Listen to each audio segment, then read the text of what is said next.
আসসালামু আলাইকুম। 5ই ফেব্রুয়ারি বাঙালি জাতির ইতিহাসে আরেকটি কলঙ্কজনক দিন যোগ হলো ইতিহাসের বর্বরতম জঘন্যতম তারিখ হিসাবে। তো ধানমন্ডি 32 বাঙালি জাতির জীবনে এক আবেগ, ভালোবাসা নাম। ধানমন্ডি 32 আমাদের অস্তিত্ব। ধানমন্ডি 32 থেকেই আমাদের স্বাধীনতা। ধানমন্ডি 32 থেকেই আমাদের শ্রেষ্ঠতম বাঙালি জাতির অর্জন, যেই স্বাধীনতা ধানমন্ডি 32 থেকে অর্জিত হয়েছিল।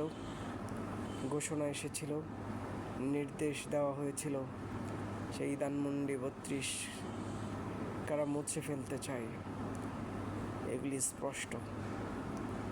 তারা স্বাধীনতা বিরোধী, তারা রাজাকার আলবদর আশামসের অনুসারী সন্তান নাতিপুতি। তারা এদেশের বাঙালি জাতিসত্তা বিরোধী, বাংলাদেশ বিরোধী একটি চক্র। এই চক্রকে 17 বছর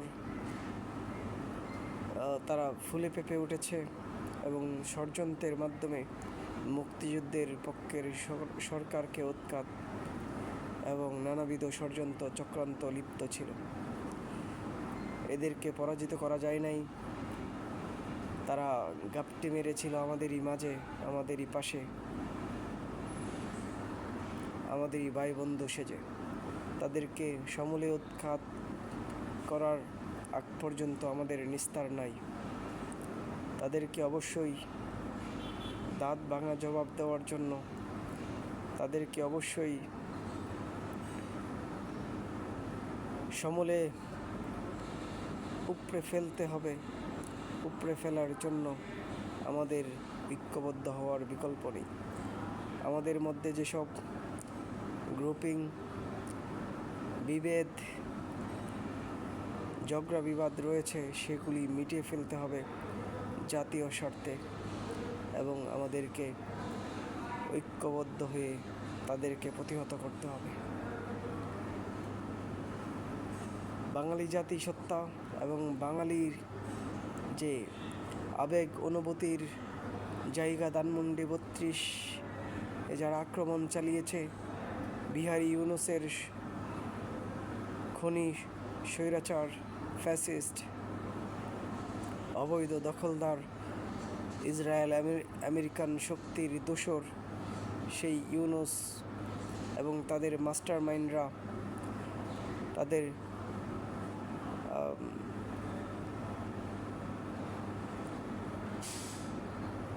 জঙ্গি এবং তাদের জঙ্গিদের সহযোগীরা এবং কিছু হুজুগে বাঙালি যারা এই আক্রমণটা চালিয়েছে এবং এটার নেতৃত্ব দিয়েছে, তাদের পাওনা বুঝিয়ে দেওয়ার আগ পর্যন্ত আমাদের নিস্তার নাই। তাদের পাওনা অচিরেই তারা বুঝে পাবে এবং তার জন্য আমাদের প্রস্তুত হতে হবে।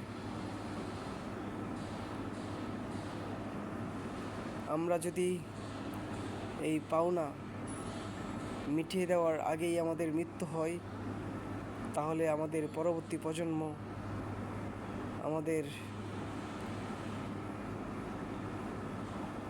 সন্তানেরা এর প্রতিশোধ নেবে। আমরা অবশ্যই এদের সমূলে উপড়ে ফেলার জন্য যা যা করণীয় আমরা করার জন্য প্রস্তুত। এবং 32-এ যারা স্বপ্রণোদিত হয়ে গিয়েছেন,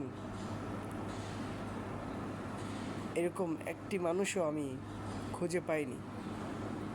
সবাই কারো না কারো উস্কানিতে উপদেষ্টা নামক কিছু কুলাঙ্গার নাহিদ আসিফ, হাসনাত, মাহফুজ এই সমস্ত টাউট বাটপাটদের উস্কানিতে পা দিয়েছেন তারা অচিরেই সাবধান হয়ে যান।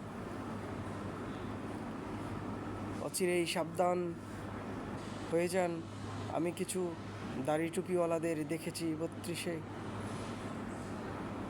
তাদেরকে এই লেবাসের প্রতি সম্মান জানিয়ে বলতে চাই, এরা আসলে লেবাস নিয়েছে, দাড়ি টুপিতে তারা বিশ্বাস করে না, তারা এটাকে ব্যবহার করছে।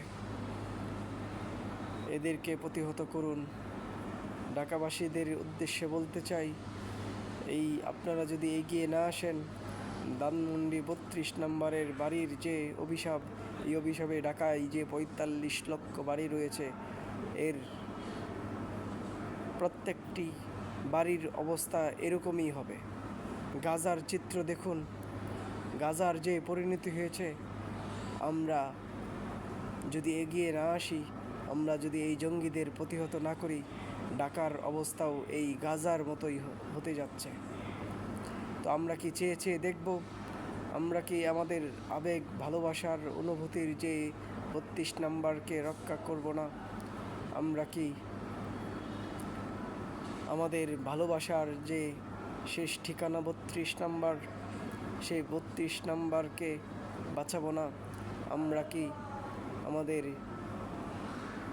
মুক্তিযুদ্ধের সূতিকাগার 32কে রক্ষা করব না? আমরা কি মুক্তিযুদ্ধের অনেক নির্দেশনা এই বাড়ি থেকে গিয়েছে, এই জন্যই হয়তো স্বাধীনতা বিরোধীদের সকল আক্রোশ। এই বাড়িটি মুক্তিযুদ্ধ বাস্তবায়িত হয়েছে এই বাড়িতে বসে। মুক্তিযুদ্ধের অনেক দিক নির্দেশনা দেওয়া হয়েছে। 25শে মার্চের আগে অনেক মিটিং, অনেক পরিকল্পনা নেওয়া হয়েছে এই বাড়ি থেকে। তাই হয়তো স্বাধীনতা বিরোধীদের সকল গাত্রদহের মূল কারণ এই ধানমন্ডি 32। ধানমন্ডি 32কে যারা দুমড়ে মুচড়ে দিয়েছে, তারা স্বাধীনতা বিরোধী ছাড়া আর কেউ নয়। সর্বশেষ বলতে চাই, আমরা যদি এগিয়ে না আসি, আমাদের ধানমন্ডি 32 যে অভিশাপ দিবে, সেই অভিশাপের ফলশ্রুতিতে ঢাকার পরিণতিও গাজার পরিণতি হবে। ধানমন্ডির 32-এর যে অভিশাপে এই ঢাকা গাজায় পরিণত হবে, ধানমন্ডি 32-এর অভিশাপে এই ঢাকা শহর ফিলিস্তিনে রূপান্তরিত হবে। ধানমন্ডি 32-এর অভিশাপে এই ঢাকা শহর আরেকটা ফিলিস্তিন হোক, আমরা তা চাই না। কিন্তু আমরা যদি এগিয়ে না আসি, আমরা যদি তাদেরকে প্রতিহত না করি, তাহলে ঢাকার পরিণতিও গাজার পরিণতি বরণ করতে প্রস্তুত। ভালো থাকবেন। জয় বাংলা, জয় বঙ্গবন্ধু।